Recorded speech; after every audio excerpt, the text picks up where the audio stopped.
Battlefield Bad Company is something of a departure for a series that was born online and grew into a multiplayer legend. The game more closely resembles a traditional first-person shooter, although it doesn't neglect the online multiplayer that can make or break a console shooter. The game essentially does what it has to do, and blows things up real good.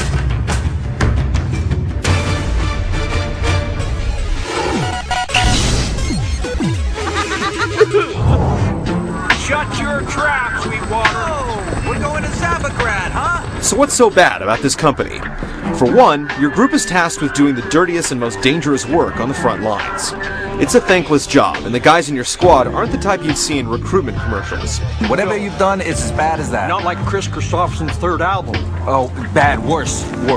You've got a cowardly whiner, a hillbilly who loves seeing things go boom, What are you staring at? a long-suffering sergeant who can barely keep everyone in line, and you. Do you know what squad I'm supposed to belong to?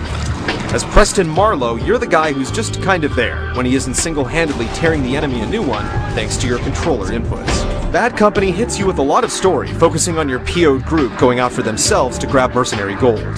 There's a lot of irreverent dialogue and plenty of jokes, so you'll definitely get to know your fellow soldiers on more than one level. Their personalities and plights are hit or miss. Did she sound a bit upset? I thought she sounded upset. That can't be a good sign. If you can stand the jerks, then more power to you, but if not, you'll have to grin and try to bear it. Being stuck in place watching a bunch of cutscenes from a first-person view isn't ideal, but it's a huge step up from the typical Battlefield story that usually amounts to little more than, so there's this war. That's not playing it very safe. My middle name is not safe. Well, actually, it's Gordon, but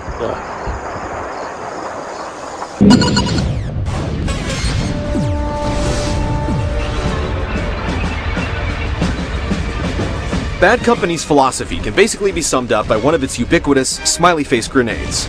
Blow stuff up and have fun doing it. No matter what map or mode you choose, every battlefield is highly destructible. Tanks, dirt, bridges, buildings, and even fences and sandbags explode. Even though there are still certain things that can't be knocked down, you're highly encouraged to see cover as temporary, and discover that the quickest route between 2 points is as straight as the rocket flies.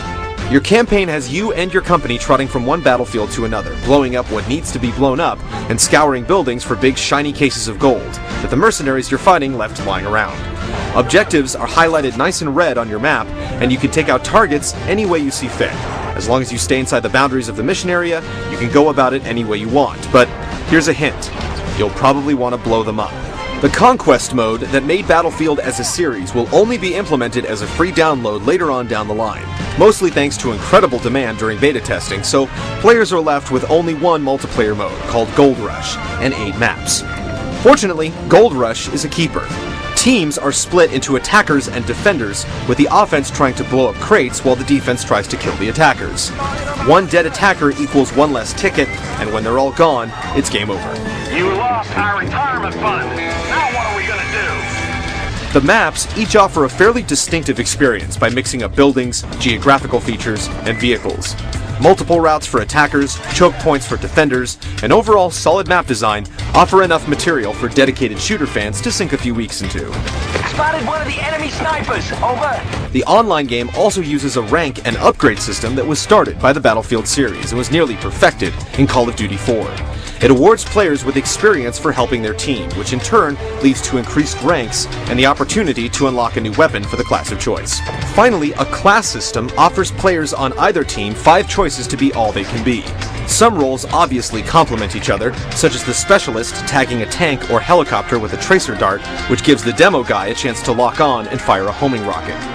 The support class has a nice combo of heavy machine gun and the ability to dispense health kits, which is useful to everyone since only the assault class can unlock the ability to self-heal. The Battlefield pedigree comes shining through here as the developers have been honing the formula for years, and it definitely shows.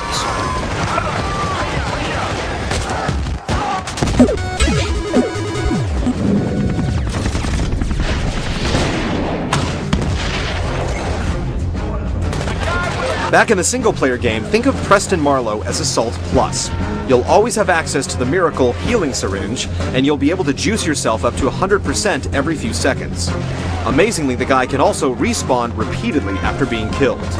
Your teammates might be jealous if they weren't immortal themselves. This means it's up to you to do the heavy lifting and make sure objectives get checked off, but most players wouldn't have it any other way. Hey, crazy idea part 2. Let the new guy do it. Bad Company has a slightly different feel than other shooters, and not just because of the much higher things blown up to things not blown up ratio. Weapons feel powerful, especially considering how destructible most of the world is, but accuracy isn't as unnaturally precise as it is in some other shooters, and this can make weapons feel less lethal. Movement speed is pretty fast thanks to a sprint button, but because it can take a good bit of effort to take out an enemy, you have to be careful at putting yourself out there. There's also the danger that the ground you're standing on could become a smoking crater thanks to mortar fire, airstrikes, attack helicopters, tanks, or underbarrel grenade launchers, and the list goes on. Sometimes weapons won't affect the environment or your enemies the way you'd expect, but there's a nice overall balance. Ultra-powerful tanks can be instantly toasted with one mine, while a helicopter won't fare too well from even one direct hit from an RPG. While the campaign mode features allies that never die and basically do their own thing, multiplayer does benefit from communication. It's worth noting that you can only communicate with players on your squad, which has a maximum of 3 teammates. The limited communication isn't too much of an issue considering how a lot of people tend to play online, but the options that are there hold up their end of the bargain.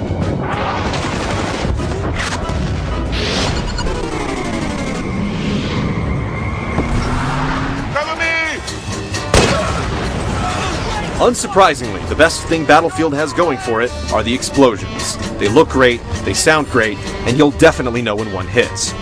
The only complaint here is that so many things blow up so well, finding something that's indestructible is a little disappointing. Weapons, in general, still attack the ears just as you'd hope they would, and the English or Russian chatter is pretty believable as well. The game's soundtrack loves to play the harmonica, which vaguely ties in with the overall vibe, but probably won't have you dancing a victory shuffle. As for the actual battlefields themselves, they look pretty good at eye level and impress with their scope when viewed from a high spot. Bad Company does more than the bare minimum, but doesn't set any new presentation benchmarks.